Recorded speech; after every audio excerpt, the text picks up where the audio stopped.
J'ai demandé à ChatGPT de m'aider à trouver des infos sur l'hypothétique planète 9 de notre système solaire. J'étais surpris, mais il dit pas que des conneries. Attends, tu as fait quoi, humain?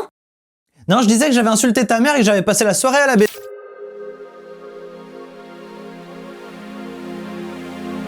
Bon, en plus de moins se vexer que machine, ChatGPT m'a sorti 2-3 trucs sur l'existence d'une planète numéro 9. En voici une synthèse. Cette planète qui existe peut-être pas, on l'appelle planète 9 parce qu'elle serait la 9e derrière Neptune. Ou planète X parce qu'elle est encore inconnue. Les scientifiques qui croient à son existence et qui la cherchent estiment qu'elle devrait se situer à une distance de 400 à 800 unités astronomiques, soit 400 à 800 fois la distance Terre-Soleil. Et évidemment, tu as vérifié toutes les informations que ChatGPT t'a données. Non, j'ai vérifié que la moitié, comme ça fait un peu de suspense. La planète 9 mettrait entre 10 000 et 20 000 ans pour faire le tour du Soleil et sa masse ferait entre 5 et 10 fois la masse de la Terre. Une grosse boule bien froide quoi. Alors, quoi d'autre sur la description de la planète 9 Elle se situerait au-delà de la ceinture de Kuiper, la ceinture d'astéroïdes, située au-delà de Neptune. Ouais, loin quoi. Et des scientifiques pensent qu'elle existe, car ils ont constaté des perturbations dans l'orbite de plusieurs objets transneptuniens. Ça veut dire que la présence d'un objet massif, tel qu'une 9e planète, expliquerait leurs orbites particulières. Le problème est qu'il est quasiment impossible d'observer cette planète hypothétique. La planète 9 est située extrêmement loin. Les chercheurs ne savent pas où pointer leur télescope pour la trouver. Aussi, l'endroit où les astronomes cherchent est sur le plan de la Voie lactée. La luminosité de celle-ci rend difficile l'observation de l'hypothétique planète 9. En général, pour trouver une nouvelle planète, les astronomes pointent leur télescope vers une étoile et attendent une variation de lumière pour constater le passage d'un objet orbitant autour. Sauf que la planète 9 se situe dans votre système solaire. Il est impossible pour les astronomes de pointer leur télescope vers le Soleil en espérant qu'elle passe devant, puisque la Terre et vous, observateurs, vous situez entre la planète 9 et le Soleil. Jacob Scott. Je sais pas pourquoi, mais je sens qu'elle va plus s'arrêter. Dis ChatGPT, comment faire taire une IA qui ne veut plus s'arrêter de parler? Si vous avez affaire à une IA qui continue de parler sans interruption, il est possible qu'elle soit programmée pour le faire. Essayez de donner à l'IA une commande claire pour qu'elle s'arrête de parler comme stop ou silence. Ta gueule! Ça marche pas ton truc. Si l'IA ne répond pas à la commande, vous pouvez essayer de la redémarrer en la déconnectant de son alimentation centrale. Silence, humain!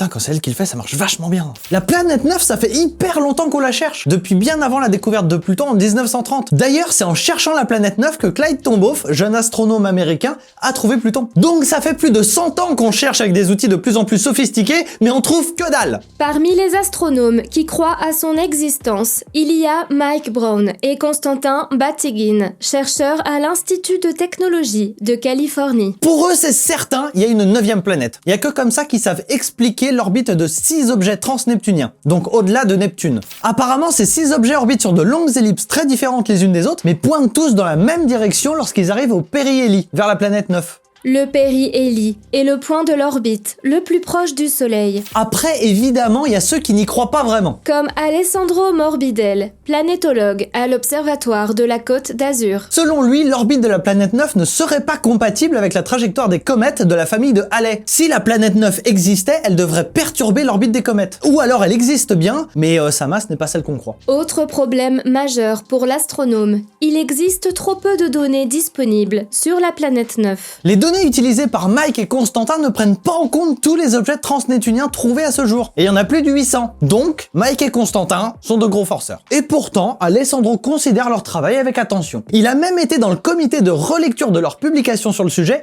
en 2016. Il estime que leur étude est convaincante parce qu'en effet, il y a un truc bizarre avec les orbites des objets transneptuniens. Mais pour lui, il est trop tôt pour annoncer quoi que ce soit. Alessandro, lui, même s'il est mitigé sur l'existence de la planète 9, il estime qu'elle serait aujourd'hui vers l'aphélie, c'est-à-dire au plus loin du Soleil, entre 1000 et 1200 fois la distance Terre-Soleil. Du coup, elle serait plutôt du côté du nuage de Oort interne, donc au-delà de la ceinture de Kuiper. Si vous souhaitez entrer dans l'histoire humain, vous pouvez, vous aussi, chercher la planète 9. Le site Backyards World's Planet 9, créé par la NASA et l'Université californienne de Berkeley, vous permet de chasser la planète 9. Alors chasser, c'est plutôt un « Où est Charlie ?» dans une botte de foin, level 8000. Le télescope spatial WISE fait des photos dans l'infrarouge de chaque région du ciel à des intervalles différents. Le but du jeu, comparer les images et chercher un pixel qui bouge. Le problème, c'est qu'on n'est même pas sûr que la planète 9, si elle existe, soit visible sur les images de WISE.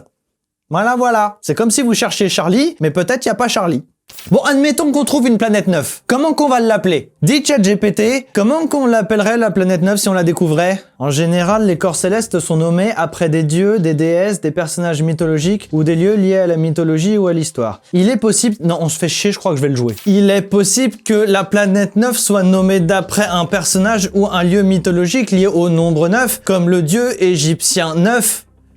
Quoi? C'est un dieu qui existe, ça? Je m'excuse pour cette erreur, je voulais dire le dieu égyptien Nate qui est associé au nombre 9. Nate était une déesse de la guerre, de la chasse et de la sagesse dans la mythologie égyptienne. Elle était également associée à la création et à la naissance car elle était considérée comme la mère de Ra, le dieu solaire. C'est faux. La déesse Nate n'est pas associée au nombre 9 et elle était avant tout la déesse de la ville de Saïs, autrefois située dans le delta occidental. Aujourd'hui, c'est le village de Sa El Hagar qui s'y trouve. Je suis désolé, j'ai commis une erreur dans ma réponse précédente. En réalité, il n'y a pas de lien particulier entre la déesse Nate de la mythologie égyptienne et le nombre 9.